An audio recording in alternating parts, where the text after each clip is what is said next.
ইমাম ইবনে বাজ রাহিমাহুল্লাহ বলছেন, ওয়াক্ত হওয়ার সাথে সাথে আজান হবে, 15 থেকে 20 মিনিটের মধ্যে কি হবে? জামাত হবে। এটা হলো আওয়াল ওয়াক্ত। মনে থাকবে, 15 থেকে 20 মিনিটের মধ্যে। একজন না একজনকে ভূমিকা নিতে হবে, সাহস রাখতে হবে।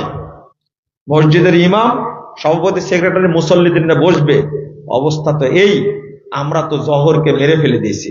এটা মরা সালাত। কি সালাত? ইউমিতুনা সালাত। আমাতা ইউমিতু মানে গলা টিপে মেরে ফেলা। ইউমিতুনা সালাত, তারা সালাতকে মেরে ফেলে দিবে। রাসূল সাল্লাল্লাহু আলাইহি ওয়াসাল্লাম বলছেন এমন একটা টাইম আসবে।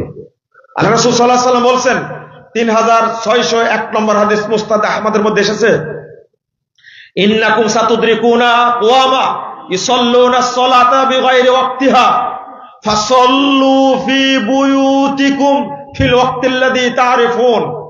শোনো, এমন একটা সময় আসবে, অসংখ্য কম পাবে, বহু দলকে পাবে, তারা সালাতকে দেরি করে পড়বে। ফাসাল্লু ফি বুয়ুতিকুম, তখন তোমরা তোমাদের সালাত বাড়িতে পড়ো, ওয়াক্ত অনুযায়ী বাড়িতে পড়ো। আল্লাহ নবী সাল্লাল্লাহু আলাইহি ওয়াসাল্লাম বলে গেছে 1500 বছর আগে। আজকে এটা হচ্ছে না। আসর কাটায় পড়েছেন?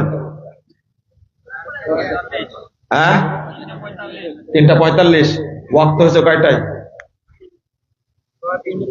3:03। রাইট, 3:03 ওয়াক্ত হয়েছে।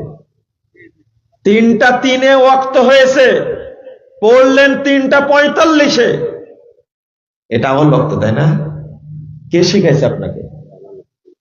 3:03 আজান দিবেন, বলবেন 3:25 জামাত। কথা বোঝা গেছে?